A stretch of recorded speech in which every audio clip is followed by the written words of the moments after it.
Hi guys, I'm Willie Sandry. Today I'd like to look at this little Limbert Style Book Rack that I built for Woodcraft Magazine.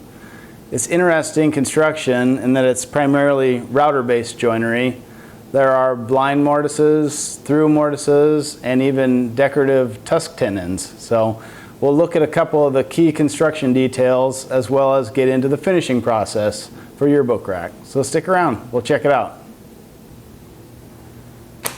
This Limbert Style Book Rack was featured on the cover of Woodcraft Magazine for the October-November 2020 issue. This is a project we'll be looking at today. In the article, we'll show you how to make this full-size master template that'll help you route not only the mortises, but also these decorative cutouts that kind of dress up the side panels. So once you have this master template made, the rest of the work really becomes quite easy. So let's take a closer look at the master template. We've got information for the blind mortises. There's 4 angled mortises that receive the angled shelves. And it's also got information and location for the through tenons that are at the lower side of the book rack, as well as these mortises which accommodate the lower rails. So all this information helps to create the side panels with the joinery in exactly the same position on the left and right side panel.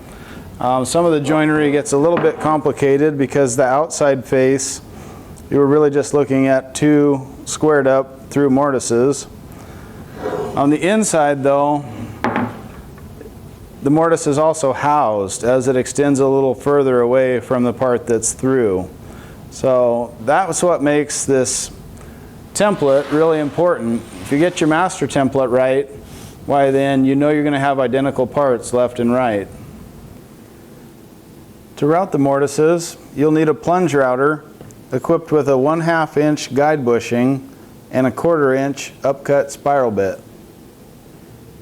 Special products you'll need for this book rack project are the Whiteside RU 2100 upcut spiral bit and the Wood River guide bushing set.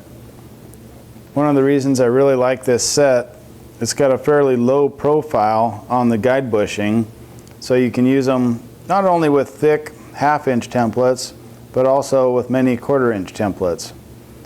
We'll use the 1/2 inch guide bushing for the book rack project. I like to sand the edges of all the project work pieces before heading over to the router table. It's nice to even up any saw marks, get nice clean results that way. Here we're just rounding over all the edges of the project pieces.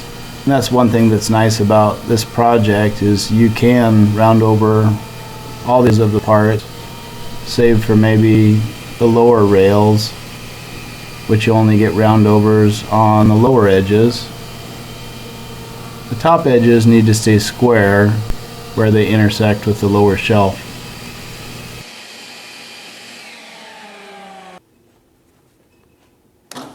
Now head over to the drill press. We'll need to make 4 3/8 inch holes in the bottom of each lower rail. The spacing on these holes isn't too critical, but you'll want to think about your depth stop on the drill press and consider what screws you'll be using so that you wind up with no more than a 5/8 inch projection of the screw through the workpiece. If the tenons are a little thick, you can trim them with a swipe from your shoulder plane.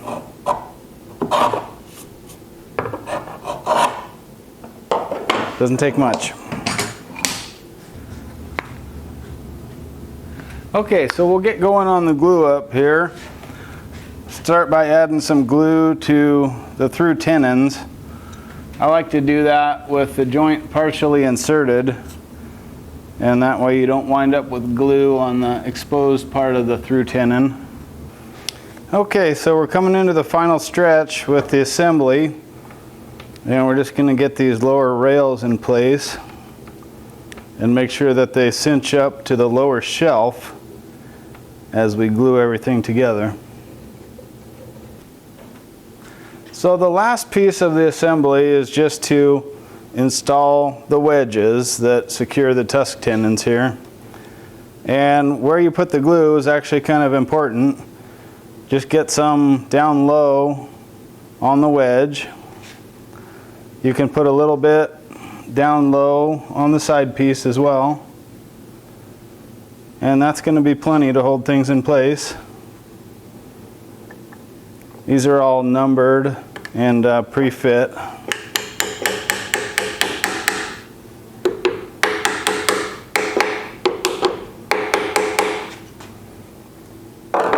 Good on that one. We'll get a little more glue here and we'll finish this last key.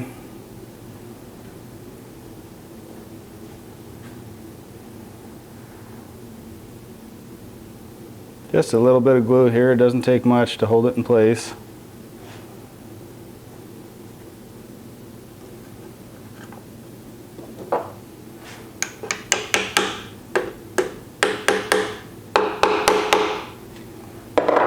Okay, good. We'll let that dry.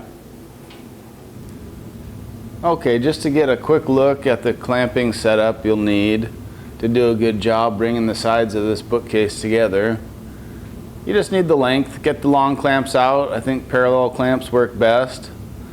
And then you'll need 4 of these small quick clamps or trigger clamps down below. And they just basically hold the lower shelf tight with the lower rails so there's no gap there. These small trigger clamps or something like it are really important to make sure there's no gap between these lower rails and the bottom shelf. The last step in assembling the book rack is to screw this lower rail into the bottom shelf.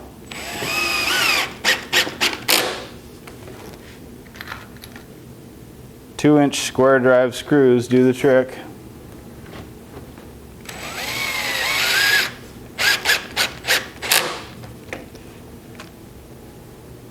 So just a little bit of final sanding before we move on to applying the finish.